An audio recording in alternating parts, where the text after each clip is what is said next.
Well, Kavi Shalom everyone, and welcome to the Christ Laboratory, a place of minds and lives transformations in order to live a better life according to Christ our Lord.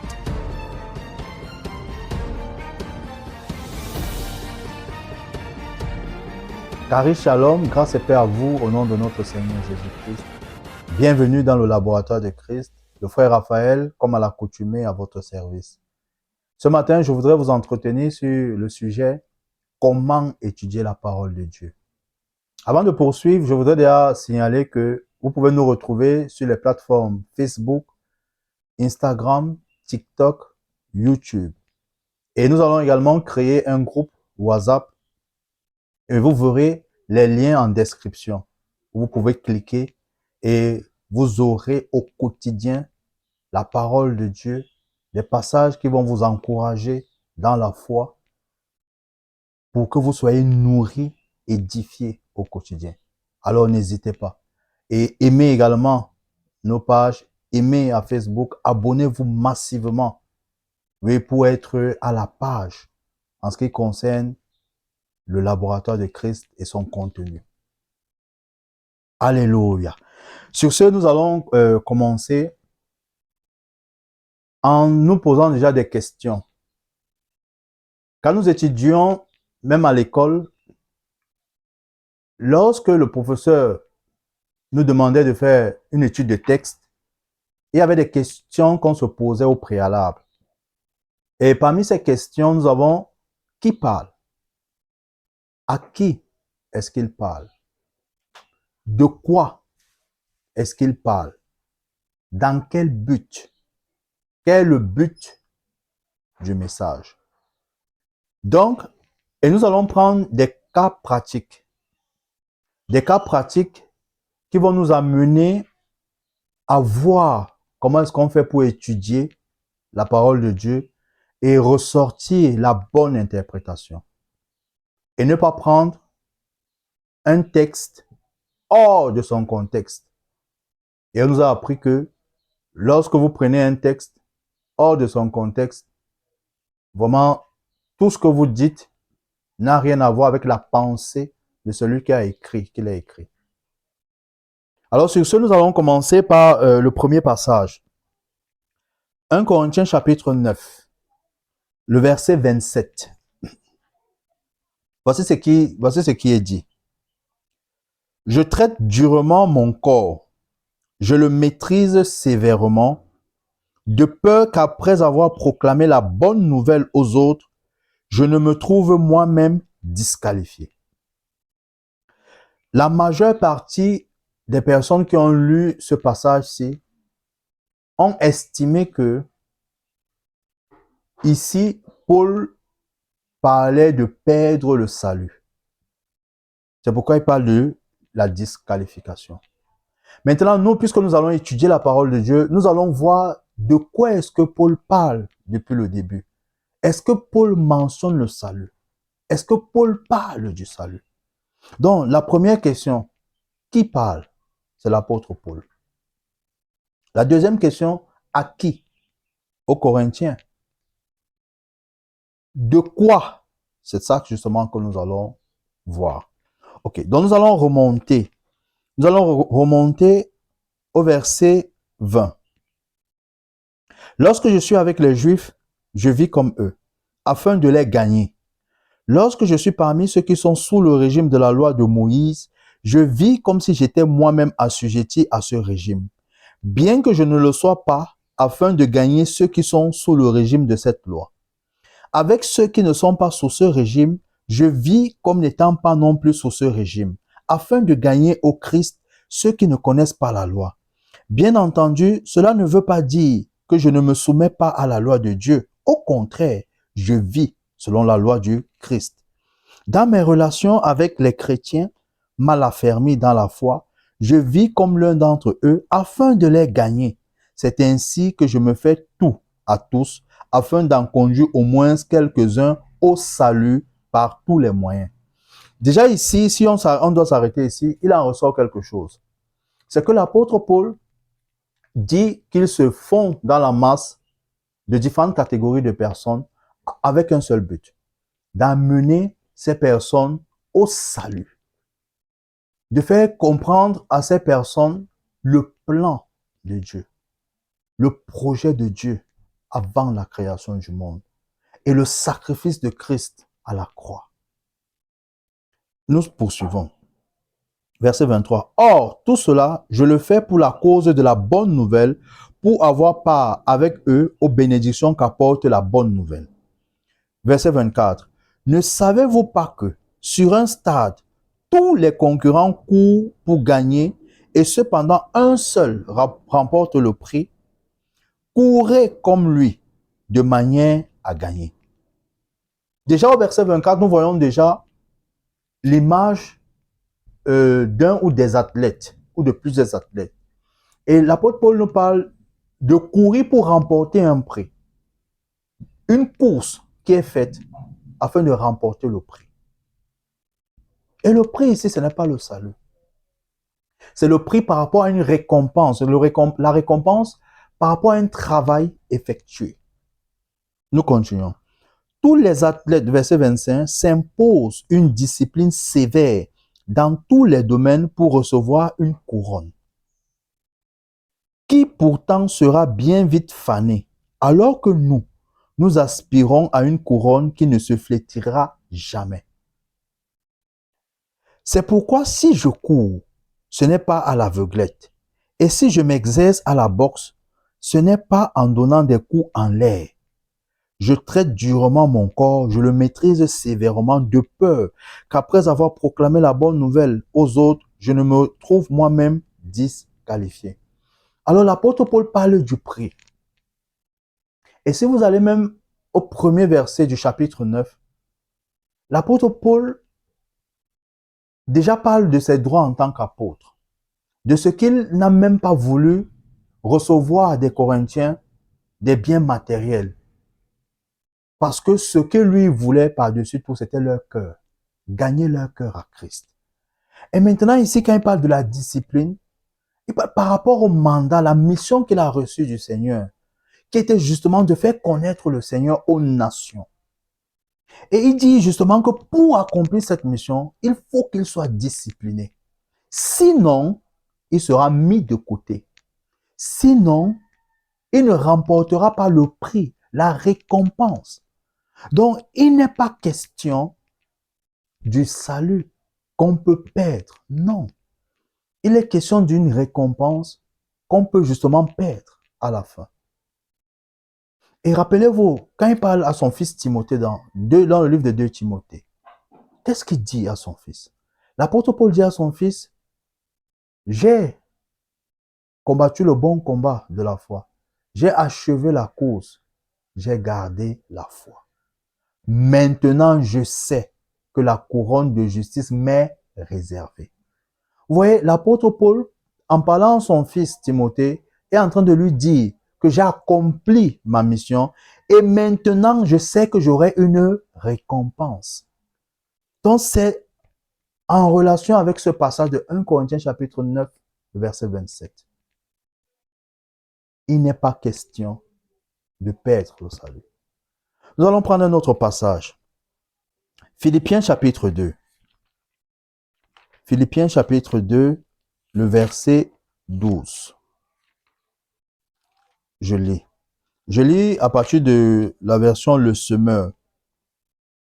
Mes chers amis, vous avez toujours été obéissants.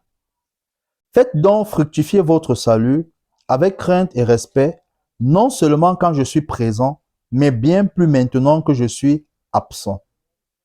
Je m'arrête là. Vous voyez, on prend également ce passage-ci, parce que la version Louis II dit « Travaillez à votre salut avec crainte et tremblement ». Et on prend ce passage également pour dire que si tu t'amuses avec le salut, tu vas le perdre. Maintenant, nous devons étudier pour avoir la bonne interprétation.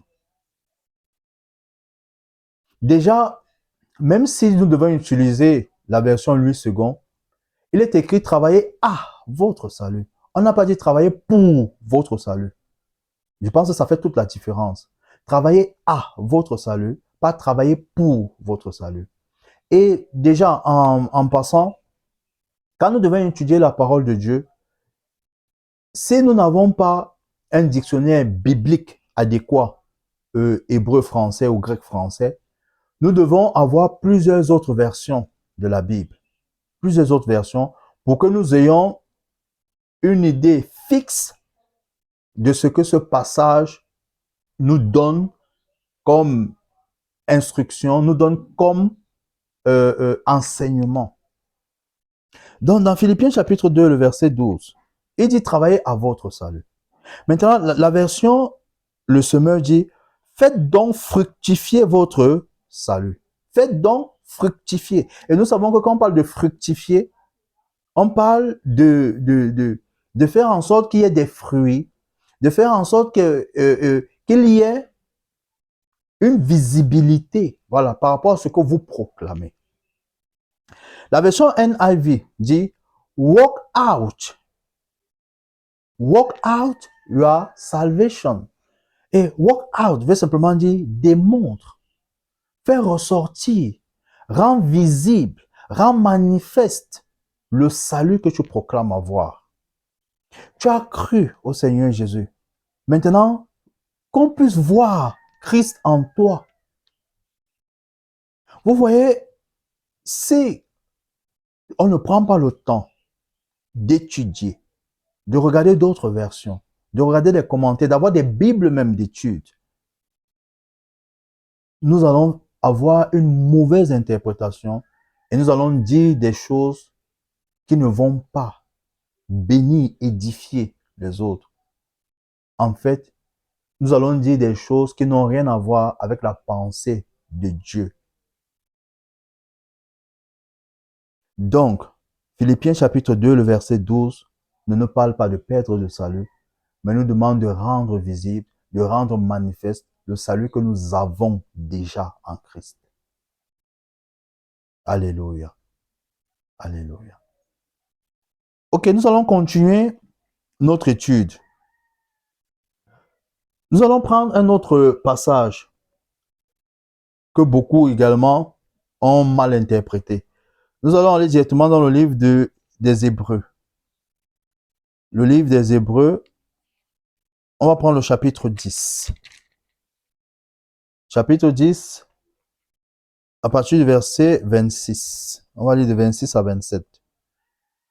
En effet, si après avoir reçu la connaissance de la vérité, nous vivons délibérément dans le péché, il ne reste plus pour nous de sacrifice pour les péchés. La seule perspective est alors l'attente terrible du jugement et le feu ardent qui consumera tous ceux qui se révoltent contre Dieu. Vous voyez, ce passage-ci, on l'a également pris pour montrer que on peut perdre le salut. Maintenant, rappelez-vous qui parle. Et beaucoup de théologiens, d'exégètes, pensent que c'est l'apôtre Paul qui l'a écrit. Écrit à qui? Aux Hébreux. Maintenant, qui étaient les Hébreux? Dans tout le livre d'Hébreux, les Hébreux, parmi les Hébreux, il y avait des chrétiens et il y avait des judéo-chrétiens. Et c'est pourquoi, en étudiant le livre d'Hébreux, pendant que vous lisez, et comme je l'ai dit, avec d'autres versions, et si possible, avec un dictionnaire biblique, je dis bien biblique, pas dictionnaire français Larousse, non. Parce que le dictionnaire biblique a son interprétation, a ses explications qui sont propres au langage divin. Donc, quand vous étudiez le livre d'Hébreux, pendant que vous lisez, vous devez être en même de savoir à qui est-ce qu'il s'adresse ici. Est-ce qu'il parle aux chrétiens, ceux qui ont cru, ou alors il parle aux judéens, aux judéo-chrétiens, autant pour moi. Maintenant, qui étaient les judéo-chrétiens? Les judéo-chrétiens étaient simplement ces personnes qui avaient un pied dans le judaïsme, un autre dans le christianisme. Ça veut dire que en même temps, ils appliquaient la loi de Moïse, les rites de Moïse, et en même temps, ils acceptaient le christianisme, dont Jésus. Et ce qui fait que il y avait justement ce mélange où ils pensaient que Jésus n'est pas l'unique solution. Il y a également d'autres êtres comme les anges, que eux, ils pouvaient même adorer. qu'il pouvait vénérer et trouver des solutions avec les anges. Donc vous voyez qu'il n'avait pas cette stabilité, il n'avait pas cette conviction, cette persuasion que c'est Jésus-Christ et seul Jésus-Christ. Non. Donc, maintenant, l'auteur, celui qui a écrit, veut amener les judéo-chrétiens dans ce passage particulièrement à enlever le pied du judaïsme pour avoir les deux pieds dans le christianisme, en tout cas pour être conscient de l'œuvre de Christ à leur endroit. Donc, et maintenant vous-même, quand il dit, le verset 27, il dit, la seule perspective est alors l'attente terrifiante du jugement et le feu ardent qui consumera tout ce qui se révolte contre Dieu. Nous avons vu, en fait, dans la parole de Dieu, chaque fois qu'on parle de la rébellion, c'est justement tout ceux-là qui n'ont pas cru. Tout ceux-là qui refusent justement le sacrifice de Christ. Tout ceux-là qui refusent d'accepter Christ. C'est ces personnes justement-là qui écoutent, mais qui refusent de croire, qui refusent de reconnaître la Seigneurie de Christ. Le verset 26. En effet, si après avoir reçu la connaissance de la vérité, nous vivons délibérément dans le péché, il ne reste plus pour nous de sacrifice pour les péchés. Donc, qu'est-ce que l'auteur veut simplement dire ici? Après avoir, quand il dit reçu la connaissance de la vérité, ça ne veut pas dire accepter. Ça veut dire que vous avez été exposé à l'évangile. Vous avez été exposé à la parole de Dieu. On vous a fait savoir ce que Christ a fait pour vous. Vous avez écouté ça. Vous n'avez pas réagi vis-à-vis du message que vous avez écouté. Et vous avez continué, malgré tout cela, à vivre dans le péché. Mais c'est vrai, Jésus-Christ ne va plus revenir pour mourir une autre fois, une seconde fois, non. Il est mort une fois pour toutes. Alors si vous n'acceptez pas ce qu'il a fait, il n'y a plus rien à faire pour vous. Après avoir été exposé à la parole de Dieu, il n'y a plus rien à faire, bien-aimé. Donc il ne s'adresse pas aux chrétiens, parce que c'est impossible. Il y aurait une contradiction énorme. Et je vous assure, la parole de Dieu ne se contredit pas. L'apôtre Paul l'a dit dans 2 Corinthiens, le chapitre 1. La parole de Dieu est oui et amen. Elle n'est pas oui et non, il a dit.